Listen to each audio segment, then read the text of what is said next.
అద్దంకి పట్టణం మరియు పరిసర ప్రాంతాల్లో పాలు, పెరుగు, నూనెల కల్తీపై ప్రజలు భయాందోళనకు గురవుతున్నారని ప్రజా సంఘాలు ఆవేదన వ్యక్తం చేశాయి. ఈ సమస్యపై ఆర్టీఓ జాన్సన్, తహసీల్దార్ శ్రీచరణ్ కు వినతి పత్రం అందజేశారు. కల్తీ ఆహారంపై చర్యలు తీసుకునే ఫుడ్ ఇన్స్పెక్టర్ లేకపోవడం దురదృష్టకరమని విజిలెన్స్ టీం సభ్యులు పేర్కొన్నారు.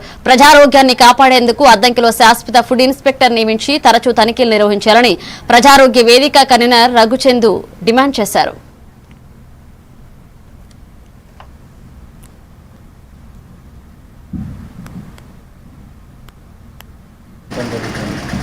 ముఖ్యంగా గతంలో పాలు కల్తీ జరిగి అద్దంకిలో పట్టుకోవడం జరిగింది. అయినా కానీ మరలా ఇంకెక్కువ మంది కల్తీ చేస్తున్నట్టుగా సమాచారం వస్తూ ఉంది. అందువల్ల ఈ అనారోగ్యకరమైన విషయాలు మళ్ళీ రాకుండా చేయడం కోసం అధికారులు తగు జాగ్రత్తలు తీసుకోవాలి. అట్లాగే ఈ పాలు కల్తీతో పాటుగా ఇంకోటి ఏంటంటే ఫ్రూట్స్ కూడా ఈ కార్బైడ్తో పండించిన మామిడికాయల సీజన్ కాబట్టి పంపడం జరుగుతుంది. ఈ విషయంలో ఎలాంటి ఉదాసీన వైఖరి వహించే అధికారులని కూడా మేము పదే పదే రిప్రజెంటేటివ్స్ ఇస్తున్నాము.